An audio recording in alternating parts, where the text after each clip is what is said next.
Lux presents Hollywood.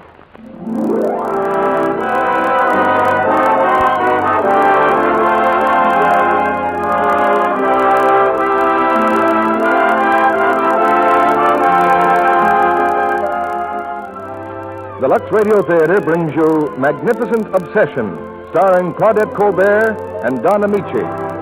Ladies and gentlemen, your producer, Mr. Cecil B. DeMille.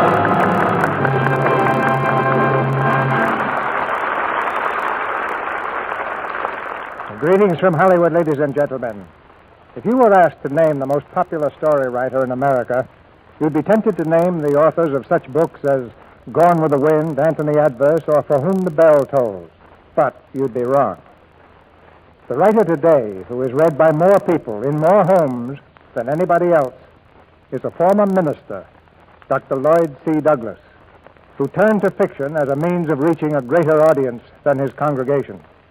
He knew, however, that he had to do more than simply reach his audience. He had to inspire them and magnify their vision. He had to give his stories warmth and drama and conviction. He had to give his characters the very breath of life itself. How well he succeeded, you'll see in tonight's Lux Radio Theater play, Magnificent Obsession, adapted from the Universal screen hit of the same name. More than a love story, although it tells of a very great love, it's a story that contains a glowing message for this storm-swept world. And our stars are two longtime favorites on this stage, Claudette Colbert and Don Ameche. Together, they represent a total of 31 appearances in the Lux Radio Theater. And letters are still pouring in asking us to present them. Those letters don't just come from our audience here in America, but from our audience overseas, too. Because, as you know, these plays go by shortwave to our troops. And it's interesting that they take time to write us not only about our plays, but about Lux toilet soap as well.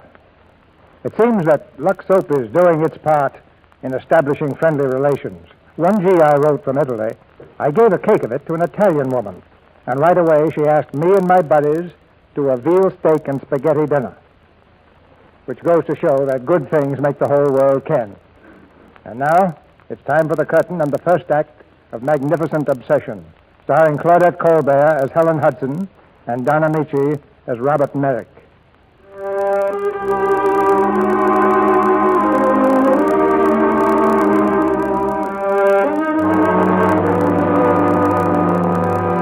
In the secluded countryside of Westchester County, about 40 miles from New York City, is a small but world-famous hospital, Brightwood Hospital.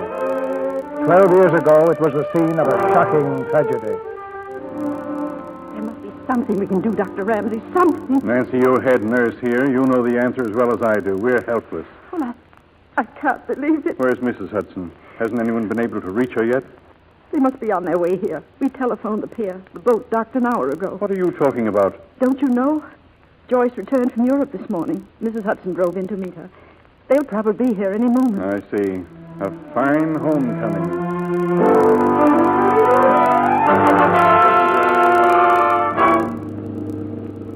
Oh, Helen, darling, it's so good to see you again. Oh, of course, I'm not at all glad to see you.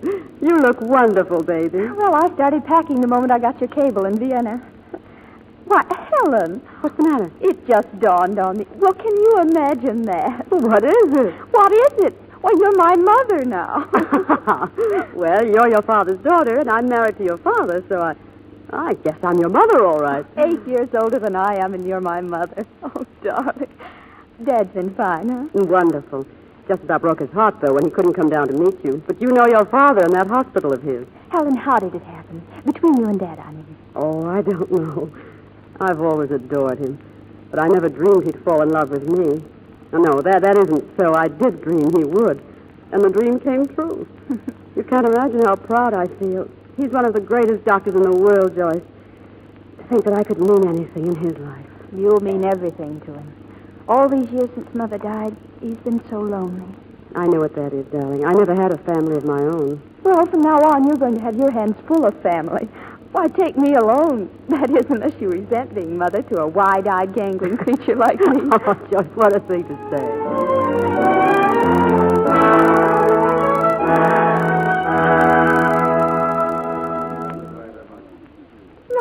take that elevator. A fine hospital this is. Now, just you be patient, young lady. The elevator will be right here, and you'll be with your father in exactly 30 seconds.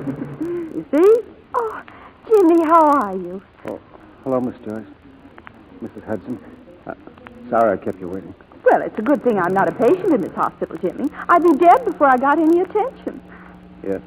Well, Jimmy, what's the matter? Oh, Jimmy, I was only teasing. No, it's nothing. Nothing. Oh, look, there's Nancy. Nancy? Joyce, my dear, what's happening here? Everyone looks so strange. Well, Nancy, aren't you going to... Mrs. Hudson. Mrs. Hudson. Nancy, what are you trying to tell us? Mrs. Hudson, the doctor's had an accident. An accident? Where is he? There inside. But you mustn't go to him yet. Why mustn't I go to him? Nancy! Because he's dead, Mrs. Hudson. He's dead.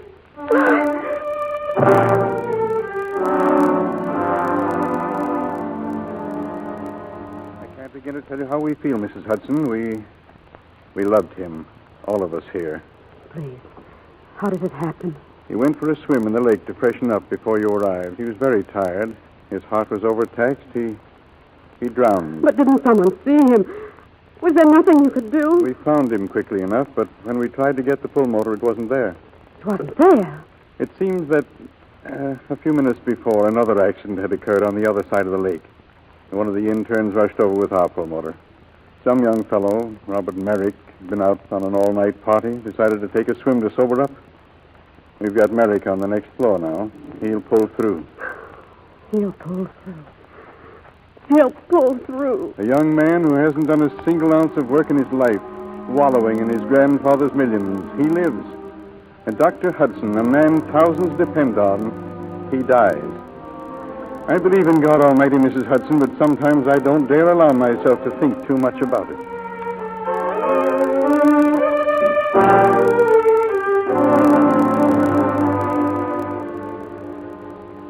Morning, Mr. Merrick. Here's your breakfast. What is it? Poached egg, fruit juice, piece of toast. Dr. Ramsey ordered it. Then why doesn't he eat it? Look, break down, can't you? For a whole week I've been swallowing this stuff. Can't you get me something fit to eat? I'll pay for it. You'll pay for it. Well, you know what I mean. You mean you're a special patient? Oh, that other nurse told you I said that, huh? All right, I am. It happens that I've got a lot of money, and I see nothing wrong in spending it to get what I want. Simple things, Miss Ashley, like a decent breakfast. You'll eat this or you won't eat anything. And I'll tell you something else, too. I once went to college, Miss Ashley. I was studying to be a doctor 3 years. It's true, I didn't graduate. But I don't need a diploma to know that I'm perfectly well and should get the devil out of this hospital. I don't know why I'm wasting my breath saying this, Mr. Merrick, but you're here on the orders of your doctor and your grandfather. And the sooner they say you can leave, the better I like it. Look, aren't we both being a little stupid? Are we? I think so. From what I gather, people seem to like you around here. I'm sorry that line won't work either. Oh, stop jumping to conclusions. There's something I'd like to ask you, Miss Ashley. Is it my fault that my life was saved and Dr. Hudson died? How did you know? The nurses were under strict They orders didn't not tell to... me. They're not that human. But I have ears and eyes. And what I want to know is it my fault they were using the pulmotor on me when they needed it for him? And why did they have only one pulmotor? I didn't ask for it, and I didn't ask to have my life saved. I know that. It has nothing to do with you. It has everything to do with me. What right have you or anyone else to pass judgment on what kind of people have a right to live? If that attitude prevails in this hospital, you've every right to be indignant. Well, I am indignant. And you know why? Because I agree. I know I'm no good, and I never was. I think it's a crime that I'm here and Hudson's dead. But that's the way things are, and we've got to make the best of it. Hudson and I, we're both out of luck. You mustn't talk like that. Well, tell me it isn't the truth. Okay, now that I've apologized for being alive, I'd like to partake of a little food. With your pull and my appetite, we ought to be able to do better than a poached egg. You are a human being, aren't you? Well, I'll see what I can do.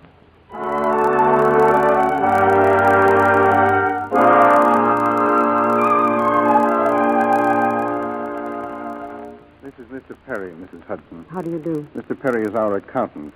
He has all the details on Dr. Hudson's estate. I hate to disturb you with this, but the facts are such that I think you should know them now. Go on. Mrs. Hudson, the doctor's estate amounts to very little, about $1,800. I'm sorry, but that's all. But that's impossible. Here's his bank book. The deposits are regular and substantial, but so are the withdrawals. Look, cash $5,000, cash $11,000, cash $7,000. It went on for years like that. It's incredible. Dr. Hudson made a fortune. How could he leave his personal affairs in such condition? Joyce and I will get along all right, Dr. Ramsey. There's still his insurance, and I have something of my own, some stocks. And you still have the hospital, Mrs. Hudson. Oh, it was Dr. Hudson who brought the patients here, not the hospital. Yes, I see. Oh, Helen, I hate to break in, but there's a woman here who wants to see you. Who is it, dear? Why, I don't know. Mrs. Eden. Oh, well, tell her I'll be right out. And that went on for 9 years, Mrs. Hudson. A check every month. He sent my children through college. They're great successes now. We have the money, Mrs. Hudson. We want so much to return it to you. But why didn't you return it to him, Mrs. Eden? Oh, I tried to many times. He wouldn't take it. Did he tell you why? Oh, he got very excited. He said, "You haven't told anyone about this?" And I said, "No, you told me not to tell a soul." And then the doctor laughed. He said he couldn't take it because he had already used it up. Already used it up? Yes. Wasn't that strange, Mrs. Hudson? Very strange. Do you know what the doctor meant? I haven't. I've thought about it 1,000 times, and I haven't the slightest idea. You're not alone, Mrs. Eden. I've been told that same story now by 5 other people. Please keep the money. I'm sure he wanted you to. Yes. He was like God, Mrs. Hudson. Like God. I can't understand it.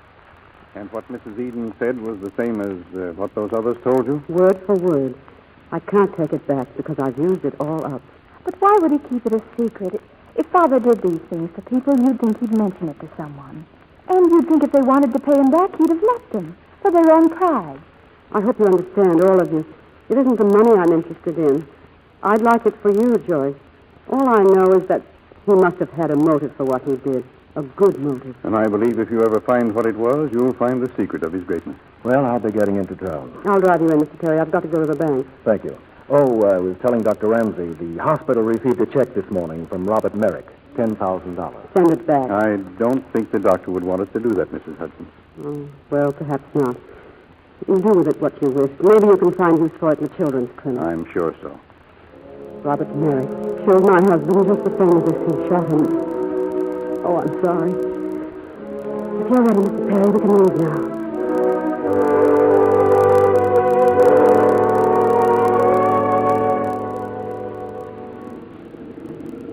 Hey, you need some help? I'm afraid so. Do you mind? What's the trouble? I don't know. Well, hold on a second. Say, you sure picked the spot to stall, didn't you? The last unpaved road in Westchester and farthest from the service station. I was just driving back from town. I guess it's a motor. How about gas? No, I filled the tank in town. What town? Mount Kisco. Oh, no, that's a coincidence. I live in Mount Kisco. Look, I'd like to get this car started. Do you suppose you could drive me to a mechanic somewhere? Well, why don't I see if I can fix it myself? I'll work on the motor, and you can tell me who you are and all about yourself, and then in about an hour, I'll discover I really know very little about motors, and we'll go find a mechanic. Oh, please, I'm really in a dreadful hurry. Okay, then. Where'll I take you? Brightwood Hospital. Oh, ooh. Well, it's not far, really. Oh, it's not the distance, it's the place. Young lady, you're talking to an alumnus of Brightwood Hospital. I just spent 10 miserable days in that horrible institution. Oh. But I'd gladly readmit myself if you're one of the nurses. I'm not a nurse. And why don't you just run along now? I don't feel very much like exchanging smart talk. I'm sure someone else will come along soon. I'm very sorry. Look, I'll behave. Come on, get in my car. My name is Merrick, Robert Merrick.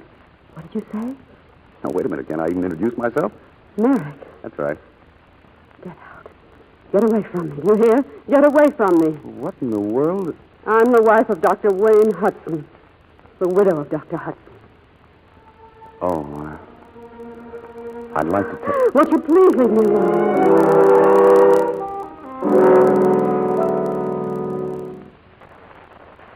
Good morning, Mr. Merrick.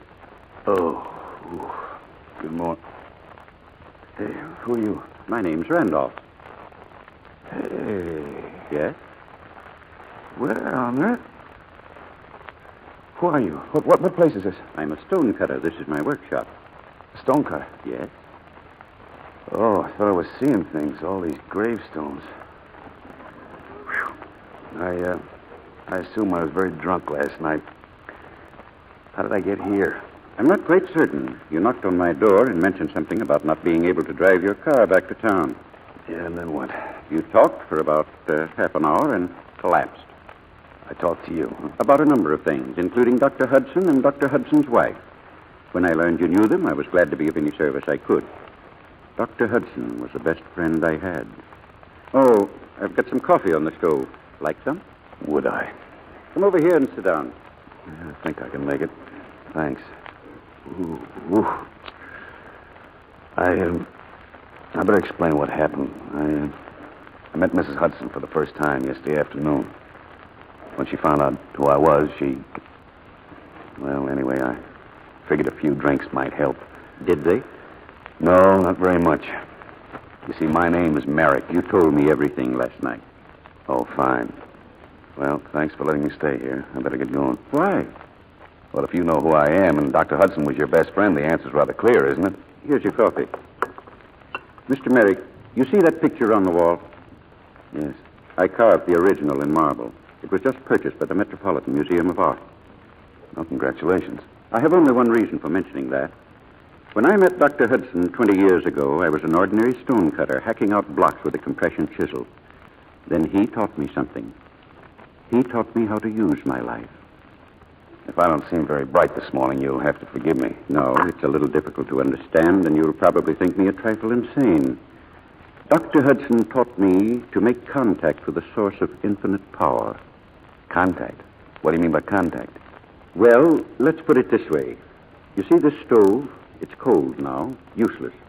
But I turn this switch, and a contact is made with a huge powerhouse. The stove begins to glow. It starts fulfilling the destiny for which it was created. For human beings, there's another source of power. From it comes a force that keeps stars spinning through space, that makes grass grow and tides rise and fall. Once you establish contact with that power, you can fulfill your destiny. I'm afraid this is all a little beyond me. It can all be found on a page in the Bible, Mr. Merrick. The Bible? That needn't lessen its value, need it? I'm afraid I'm not particularly religious. Neither am I. But the man whose life is told in the Bible originated what I am talking about, and so successfully did he practice it that today he is even more alive than he was 1,900 years ago.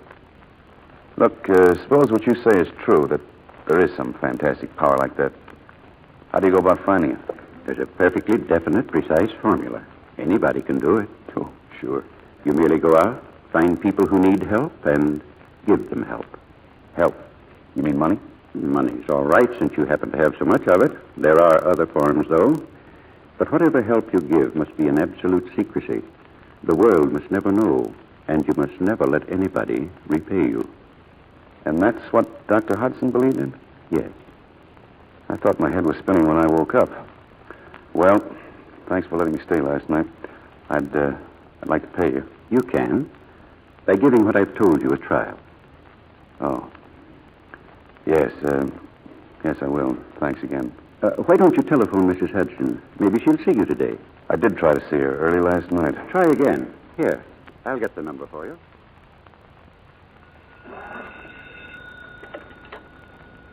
Hello? Miss Hudson? Yes? This is Mr. Merrick. I just wanted to apologize for yesterday. Mr. Merrick, didn't my maid make it clear enough that I never want to see you or speak to you? I know, but I was just with a friend of your husband's. He suggested I try again. He was telling me about Dr. Hudson's theory. Theory? What theory? Well, it was something about helping other people and not talking about it. Really, I know I must sound ridiculous, and I know you must hate me, but at least punish me face to face. At least that would be better than... Never mind. I'm sorry I bothered you again, Miss Hudson. Wait a minute. Come over this morning if you care to. I'll see you, Mr. Merrick.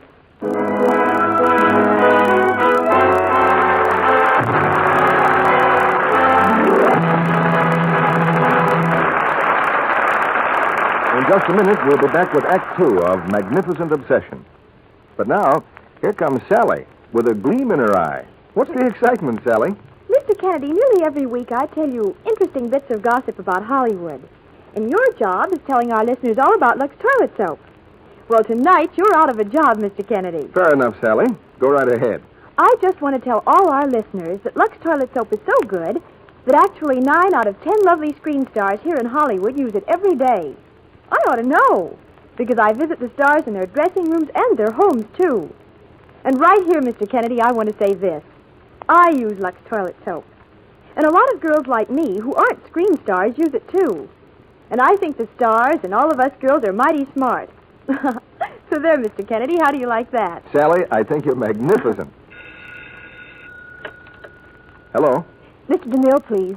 Frank Sinatra calling from New York. Mr. DeMille, a call for you from Frank Sinatra.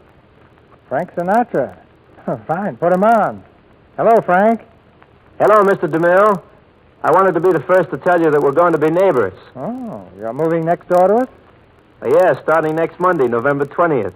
Well, as soon as you get settled, Frank, Ms. DeMille and I'll drop over and say hello. Oh, I should say we're going to be neighbors in the air, not on the ground. You see, my radio show is going to be moved to the half hour just before the Lux Radio Theater. Ah, that's good news, Frank. You'll be very welcome next to us on Monday night. Just tell your listeners to stay tuned to your station for the Lux Radio Theater. I think they would anyway, CB. Thanks, Frank. And good luck to you. And thanks for calling. Goodbye, sir. Thanks for listening. John, what more can you tell our audience about Frank's radio show? I'd like to add this, that not only is the Frank Sinatra show going to be on the air just preceding the Lux Radio Theater, but Frank's also offering a $5,000 war bond to one of his listeners to help the 6th War Loan Drive on its way. So be sure to listen to the Frank Sinatra program over most of these stations next Monday night, when Frank's guest will be Bing Crosby. That's a half an hour before Lux, except in the Mountain and Pacific time zones. So consult your newspapers for the exact time if you live in these areas. We pause now for station identification. This is CBS, the Columbia Broadcasting System.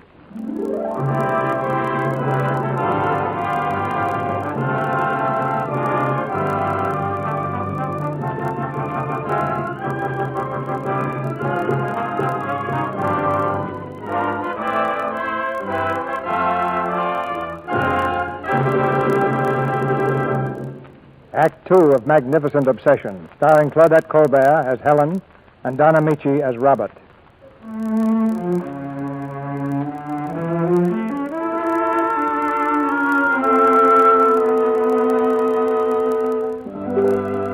It's 2 hours later. Robert Merrick has called at the Hudson home and, turning on his charm in all directions, has succeeded in taking Helen out of the house. Now in his car, they're driving toward the center of town. Why did you want to get me out of the house? For a couple of reasons. One is that I heard Miss Hudson say your car's ready at the shop. We can drive there and you can pick it up. Very thoughtful of you. The other reason is that I want to speak to you alone. Then watch your manners, Mr. Merrick. Oh, now, please. Not Mr. Merrick. Bob. Or hey, you. Anything for Mr. Merrick. I want you to understand one thing. I'm with you now only because I'm interested in what you found out about my husband. You're not really frightened of me, are you? Not in the least. But I've heard a few things about you. And in spite of the circumstances, I wouldn't put it beyond you to start acting like a schoolboy. Yeah, I'm certainly a delightful character, it seems. Still, if you can be civil, well, come on, what did you find out? Okay, but for the love of Mike, Mrs. Hudson, melt. And then be human. Oh, you're smiling. Are you actually smiling at me? I'm on the verge of shrieking hysterics. Oh. Well, all joking aside, I had a most amazing encounter this morning. I ran into a man who preaches a theory that he says he learned from your husband. So you said on the phone. What theory? Well, you were his wife, don't you know? No. Well, it was a sort of formula for getting what he wanted out of life. Of course, he got you. If I ever doubted the theory before, I don't any longer. Oh, please. What did he say? Well, he said that you get the power you need to do the things you want to do by helping other people and saying nothing about it. And they must never pay you back. Is that part of it? That's right. Because when they're ready to pay, you've used it up. You've used it up because the good you've done in itself is all the repayment you want. Oh, I'm beginning to understand. You are? Well, so am I. You see, I had just given up hope of ever seeing you again, and presto, this happened. What do you mean this happened? You're merely taking me to get my car, and it seems we've gone considerably out of our way. Turn left as soon as that traffic light changes. Oh, now, what do you know? I took the wrong turn. You know, that's what I like about Westchester. 5 minutes and we'll be in the rustic wilderness. The light's changing, Mr. Merrick. Oh, now, please, have a heart. And I said to turn left. Now, look, can't we talk calmly for 2 minutes without you getting all worked up? I'm getting out right here. Now, wait a second, will you? Goodbye, Mr. Merrick. Look out, look out. There's a car coming. There's a car. Mrs. Hudson. Mrs. Hudson.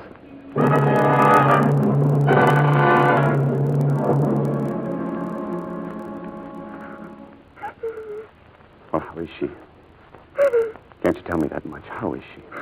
You're rotten evil all the way through. You killed my father, and now this. In heaven's name, why can't you let us alone? Don't say that, please. It was an accident. Accident. Joyce, Dr. Ramsey, she's going to live. Oh, thank God. there's something wrong, isn't there? Isn't there? Yes. There seems to be a depressed fracture involving the brain. Joyce, I'm afraid she'll never see again. Oh, no. Do you hear that? Never see again. Blind. Blind because of you. Joyce. It's the truth, isn't it? Why shouldn't he suffer? He lives to hurt people, to kill and blind them. He's responsible, isn't he? Yes, I'm responsible, Miss Hudson. Doctor, if there's anything I can do, anything. If you could take my eyes and give them to her on my life. Yes, Mr. Merrick. Now, if you don't mind, I think Yes, perhaps... yes, I'll go. I'll go.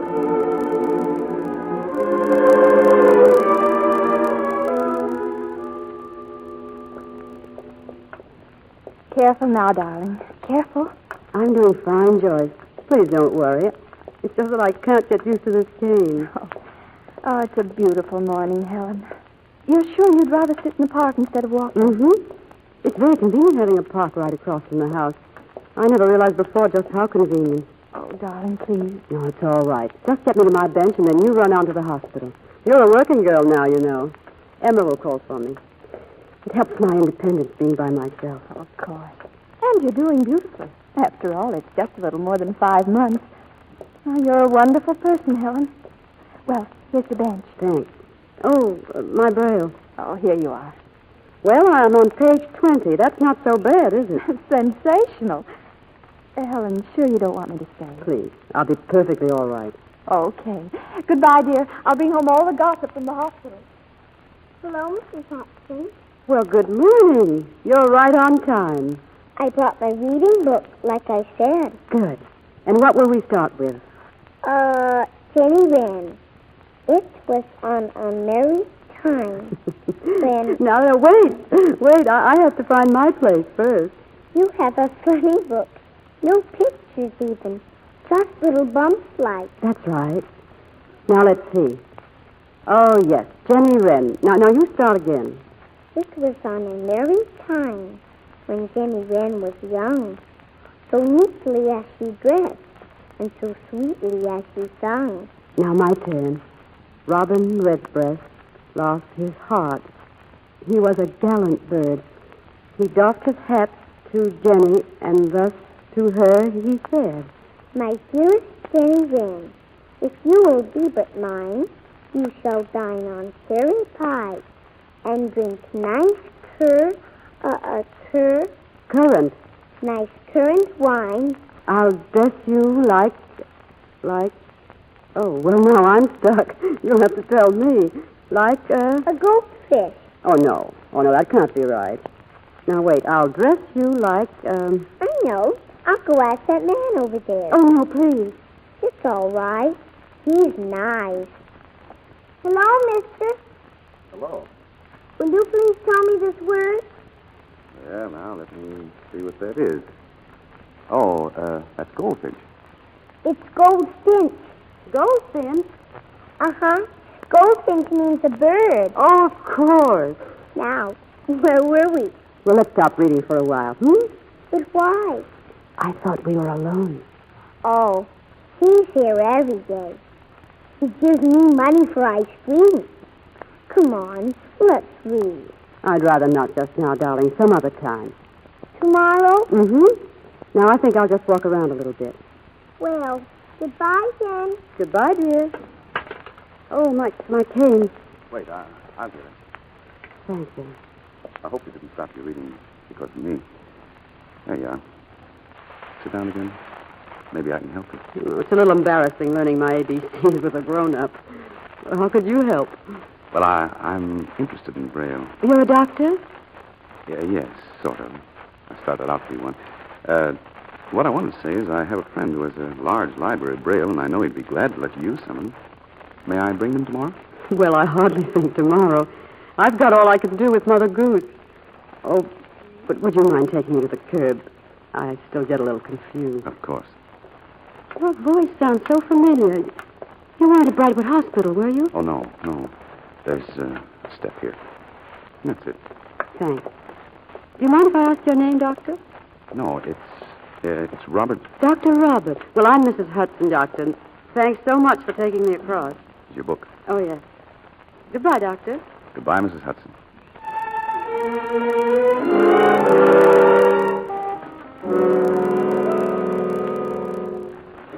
Come in, Mr. Perry. I'm sorry to drag you out at night every time, but I have to be sure that no one sees you coming here. I understand, Mr. Merrick.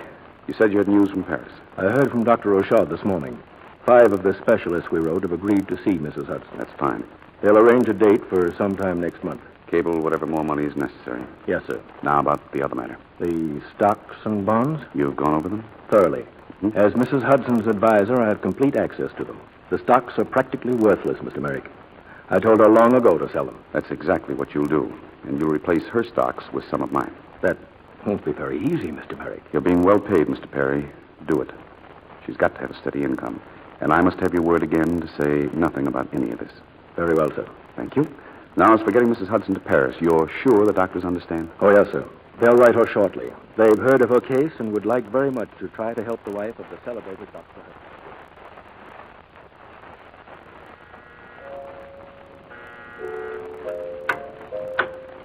Yes, sir. How do you do? I came to inquire about Mrs. Hudson. Who shall I say is calling? Is that you, Dr. Robert? Come in. Oh, thank you. Is Miss Hudson here? No, sir. She's still in New York. Thank you. Well, hello. Oh, please. Wayne. You're just in time. I was going to have tea all by myself. Oh, thank you, but I can't stay. I just dropped in to be sure you're all right. I haven't seen you in the park for almost 2 weeks. I've been in New York with Joyce. And then yesterday it rained, and today, well, Joyce likes to boss me around.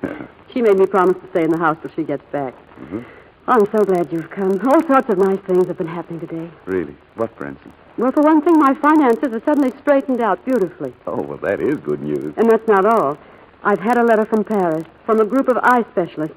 They're holding a meeting of some sort, and they've asked me to come there. Oh?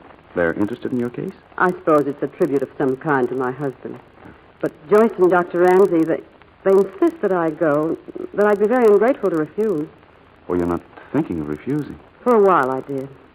I've had so many disappointments, Dr. Robert. Oh, but men like Rochard and Donnell and Rittenbacher, they're the best in the world, Mrs. Hudson. How did you know who they were? Well, I didn't. I didn't. But they're so famous. I just assumed they'd be there.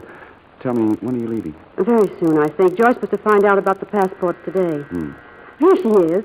Emma, tell Miss Joyce to join us, please. Yes, ma'am. I hope you'll excuse me. I must leave now, really. Oh, no, please. Joyce has heard me talk about you so much. She's very anxious to meet you. Well, back again, Emma. How's Mrs. Hudson? Oh, she's fine, Miss Joyce. She's inside there. Dr. Robert's visiting with her. Who? Dr. Robert. Mrs. Hudson says to join them. Joyce? Yes? Come here. I want you to meet my friend, Dr. Robert. Oh. How do you do, Dr. Robert? How do you do? He's the man I've spoken of so much. Well, what's wrong? Joyce, are you upset about something? Oh, of course not, dear. Everything's marvelous. Well, we'll talk about it later. I know you have lots to talk over. I'll just run along. Oh, but will you see me before I leave? Perhaps. And if not, I wish you all the luck in the world. Thank you. I'll show the doctor out. Goodbye, Doctor. Goodbye. Well, you finally caught up with me, Miss Hudson. What is this? You wouldn't understand if I told you. I'll say I wouldn't. You never know when to quit, do you, Mr. Merrick? This is a new sort of conquest. He bowls them over even when they can't see him. Just what do you count on as the payoff if she ever does see you? She'll be in love with you. She'll open her eyes for the first time on the man she thinks the world of, and the man she'll see will be you. That'll be a situation, won't it? That'll be something to make us all glad we're alive. Miss Hudson, I'm doing my best to... Well, there's not much point trying to explain, is there? None at all, Mr. Merrick. We're leaving for France next week, and I hope that when we come back, you'll have found pity enough to get out of her life forever.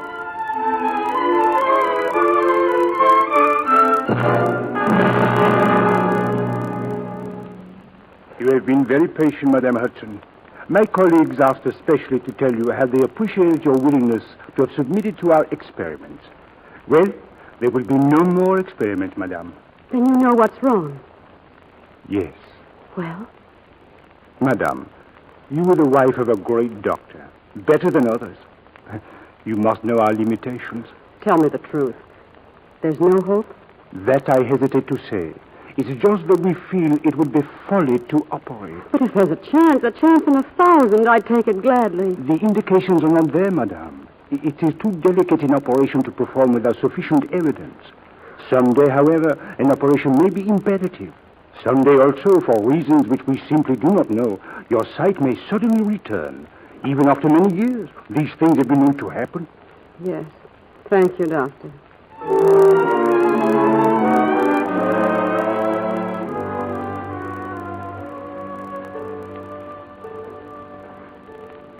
Helen, what are you doing up? You promised me you'd try to sleep. I can't sleep. I'm not tired. Did you find out anything about our sailing? Yes, darling. We'll leave for home in 2 weeks. That was the best we could do. 2 weeks? Oh, no, Joyce, I can't. Not another 2 weeks here. I'll go crazy. Helen, please. Please try to help. I'm sorry. I'm just not myself. Oh, you've been through so much. You're all unnerved. The trip across and all this time. Yes, for nothing. I want to go home, Joyce. And you will, my dear.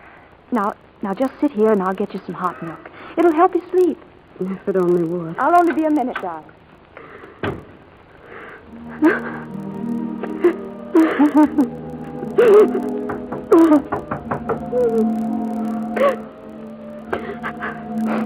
Come in. Who is it? Is there someone there? Helen. Who is it Dr. Robert? Yes. Oh, Dr. Robert. Is it really you? I can't believe it. I hope you'll forgive me dropping in like this. Forgive you?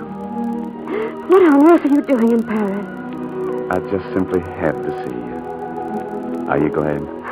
Glad. It seems as though you must have known how I needed you. Has it been so awfully bad? I'm never going to see again.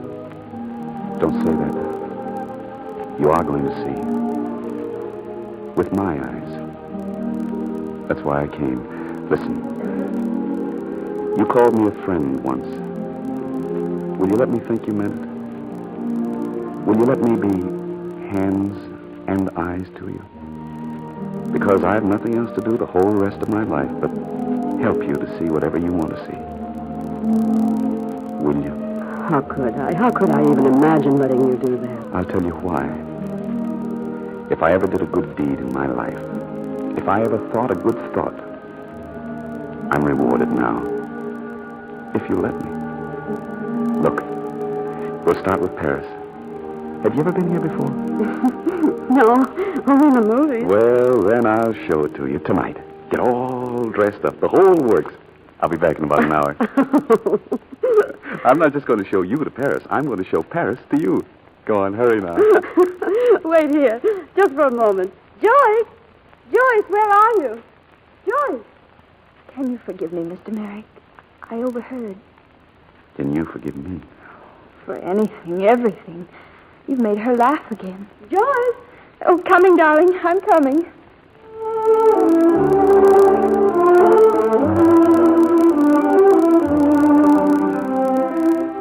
And this is the highest hill in the city, Helen.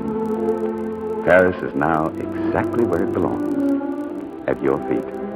I want to talk to you. I've wanted to talk to you all week, but you've never given me a chance. Why have you done this? Why? Surely you had a reason in coming to Paris. Things you had to do, People to see? People?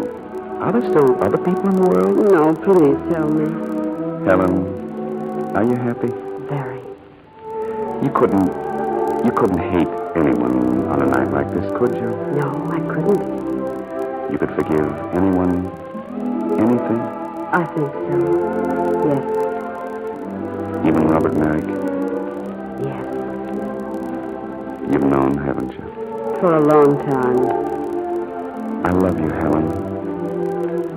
You know that too, don't you? No, you mustn't. Will you marry me?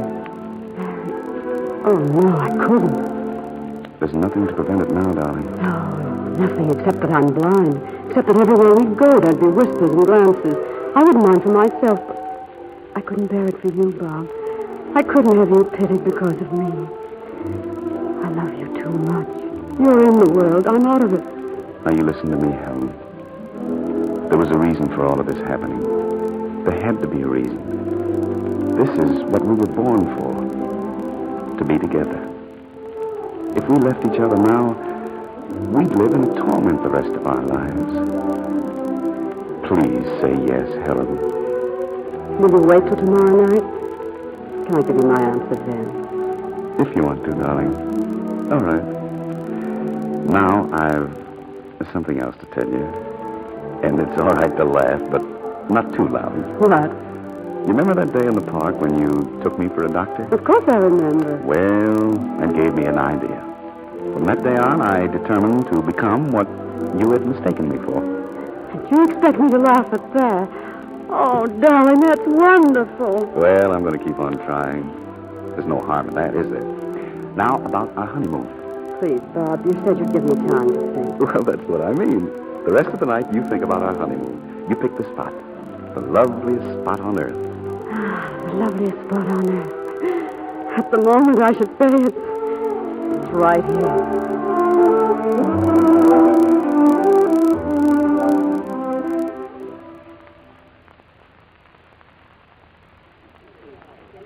Good morning, madame. Excuse me, is this the Travel Bureau? Oui, madame. May I assist? I'm Mrs. Hudson, Suite 511. I want to get to England immediately, to London, and then passage on the first ship to the United States. You may secure that from Chevaux, madame. I know, but I want to leave France. Oui, madame. There is a plane leaving shortly. Will you sign your name on this, please? I'm sorry. Will you place my hand where I'm to sign? Madame? I can't see. Oh, pardon, madame. You'll have to furnish me with a guide of some sort. That can be arranged? Oh, of course, but is madame traveling alone? Yes. I'm traveling alone.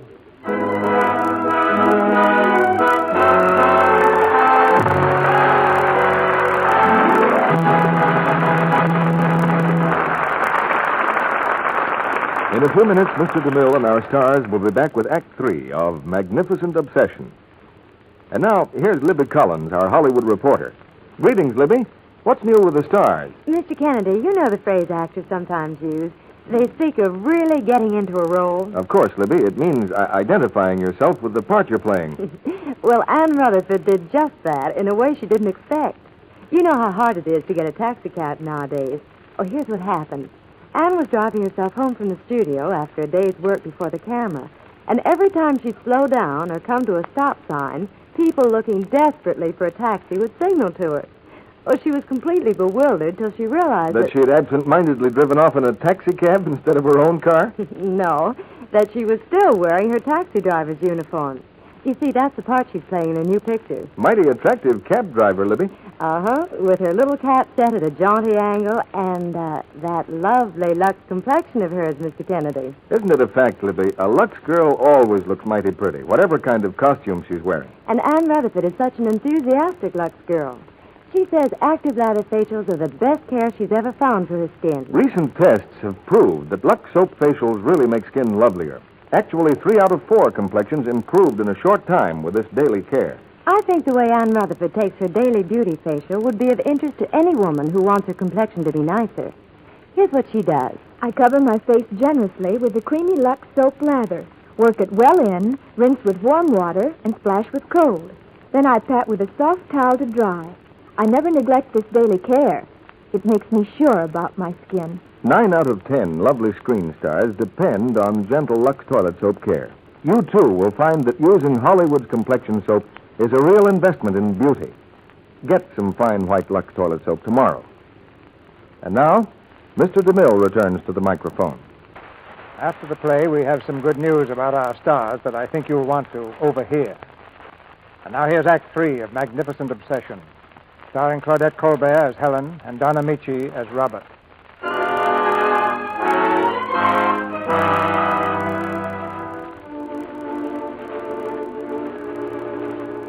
6 long years have passed since Helen Hudson disappeared from Paris. She had left 2 notes, one to Joyce and one to Robert Merrick.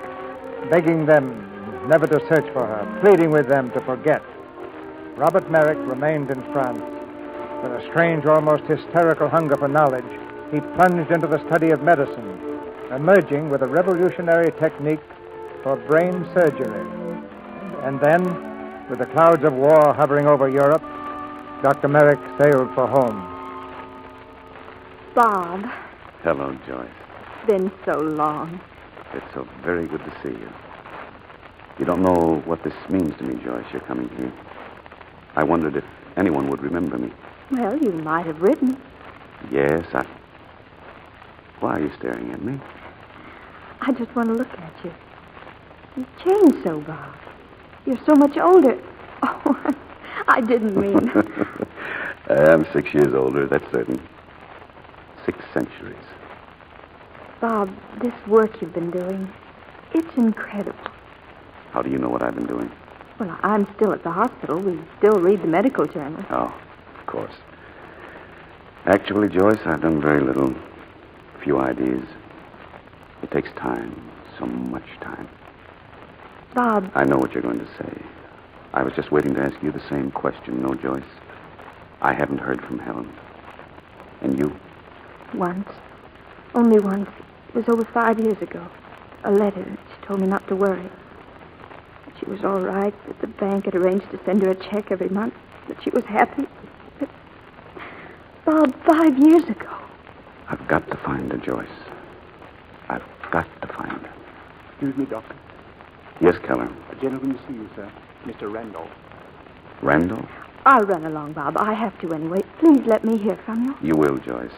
And thank you for coming. Goodbye, Bob. Goodbye. You can send Mr. Randolph. You don't remember me, Dr. Merrick. Well, to be quite honest, I Many don't... years ago, we drank a cup of coffee together in the workshop of a stonecutter. Oh, why, certainly. Please forgive me. It was a long time ago. You're the man with the theory, Dr. Hudson's magnificent obsession. It is not an obsession with you by this time, Doctor? With me? Why, no.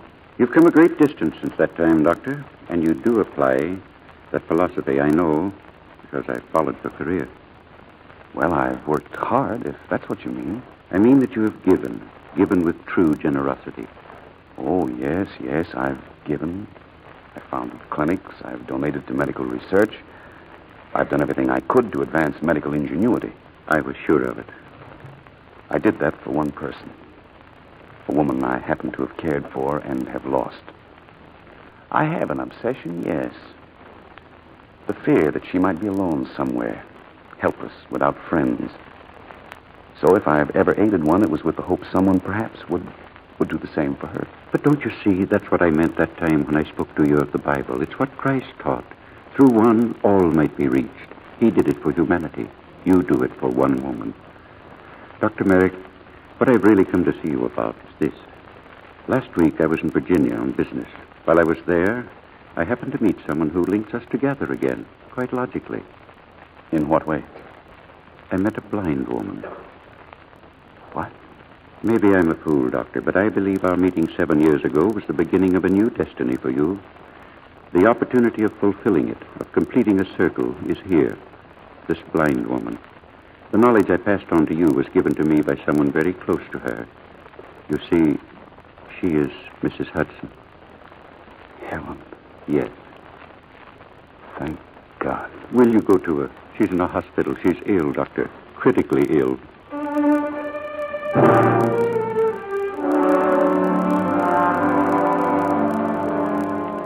Dr. Merrick? Yes, and this is Dr. Ramsey from Brightwood Hospital. He flew down with me. I'm Dr. Allen, gentlemen, the resident here. I'll take you to Mrs. Hudson's room. Thank you. I can't tell you how relieved I am that you're here, Dr. Merrick. She's been unconscious for 5 hours. Your x-rays, what do they show? As best as I can read them, they definitely indicate pressure. Any evidence of a calcified area? Why, yes. You're familiar with the case. I treated her several years ago. There was an accident. Oh. In here, gentlemen. She's so pale, Dr. Ramsey. So drawn. Helen. Bob, the chart. I'm sorry. Go ahead. Pulse 50 and weak. Respiration 11. Blood pressure 60/80. Paralysis? None apparent. Well, that's something. At least there's no involvement of the parietal lobe. It's definite occipital. The x-rays confirm. We've got to go in. You'll assist Dr. Ramsey? Of course. Dr. Allen, Yes? prepare surgery immediately.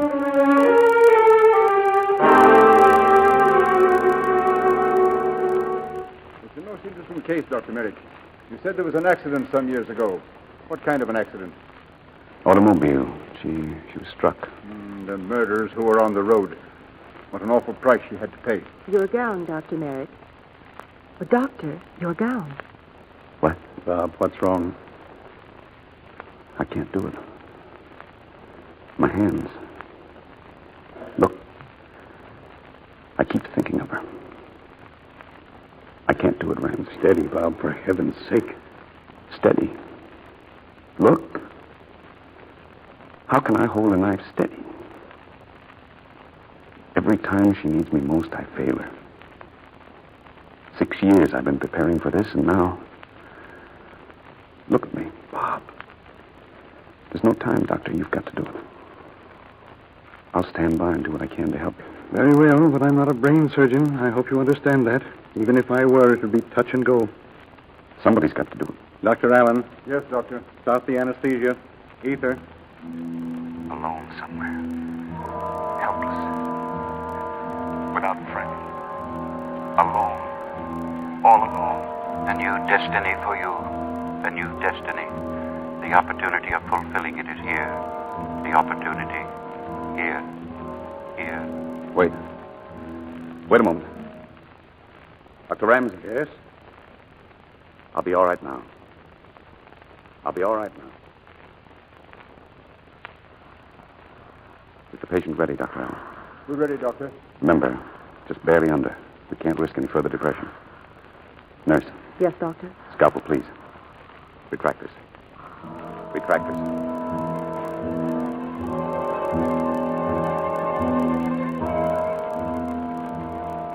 Pulse dropping, Doctor. 43. Respiration's 8. Nurse, start infusion. Glucose, 1,000 cc's. Yes, Doctor. It's ready. Dr. Ramsey, watch that retractor. It's just moved. All right, sponge. Suture. Infusion has started, Doctor. Dr. Ramsey, look. You were right, Bob. Thank goodness. That's what caused the pressure on the optic nerve. 1 chance in 100, and you were right. Bob, will she see now?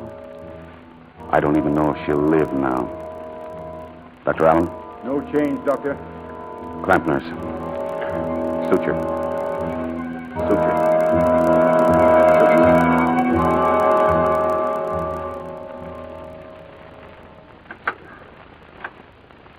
Nurse, Yes, Doctor. I'll sit with her. You get something to eat. She's regaining consciousness, Doctor. She's trying to talk. Good. Doctor, she's going to live, isn't she? Yes, I think she is. It's like a miracle. A miracle.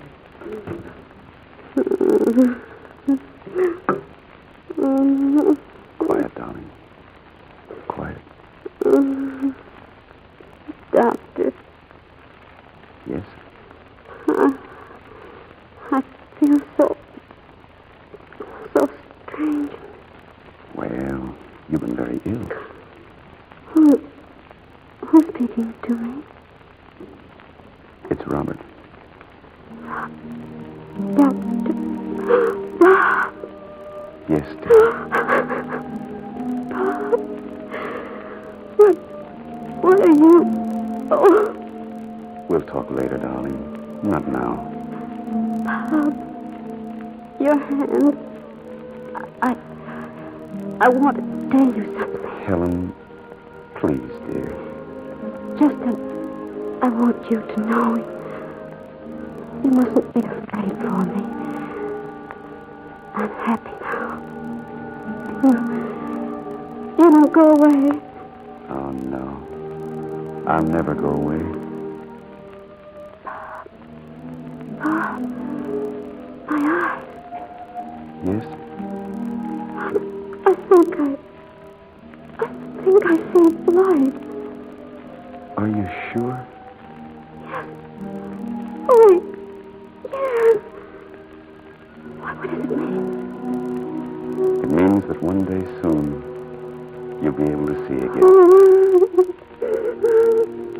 Promise me you'll go to sleep now. No more excitement for today, darling. Tomorrow? Can I get excited tomorrow? Yes, dear. Tomorrow. Oh, Pa! Tomorrow.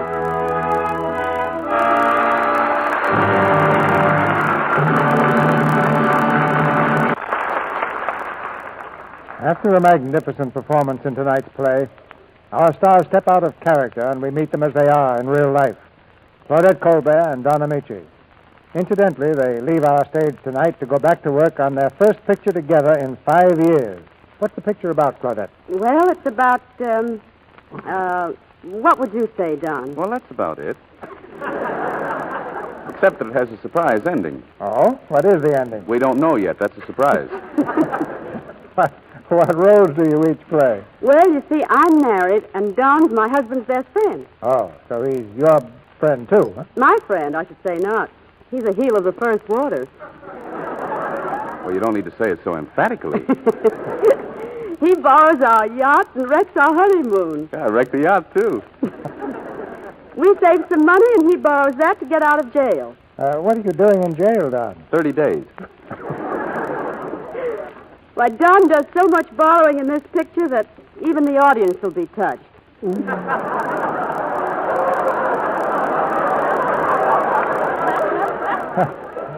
He doesn't borrow your Lux toilet soap, I hope, Claudette. Oh, no.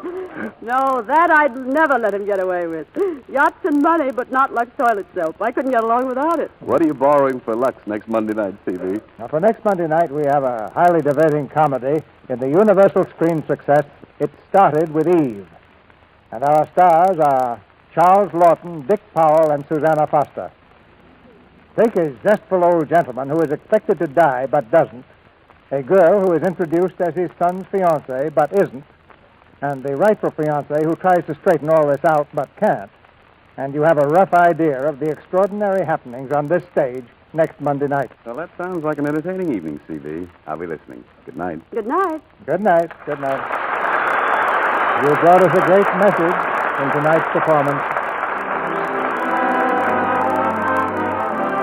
Our sponsors, the makers of Lux Toilet Soap, join me in inviting you to be with us again next Monday night when the Lux Radio Theater presents Charles Lawton, Dick Powell, and Susanna Foster in It Started with Eve.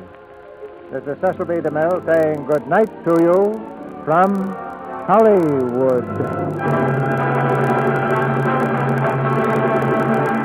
Housewives, remember, waste fats and greases from your kitchen are more urgently needed than ever to help speed the victory. Rush them to your butcher, and he'll give you 4 cents and 2 red points for every pound. Magnificent Obsession was presented through the courtesy of Universal Pictures, producers of Bowery to Broadway. Claudette Colbert can currently be seen in David O. Selznick's Since You Went Away. Our music was directed by Louis Silvers. Tune in next Monday night to hear It Started with Eve with Charles Lawton, Dick Powell, and Susanna Foster.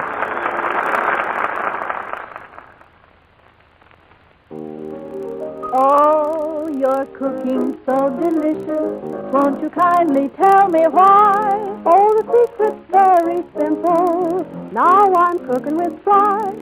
Cakes, pies, fried foods, everything tastes better made with new Spry shortening. Yes'm, to be a better cook. Just start cooking with Spry. Be sure to listen in next Monday night to the Lux Radio Theater presentation of It Started with Eve with Charles Lawton, Dick Powell, and Susanna Foster. This is CBS, the Columbia Broadcasting System.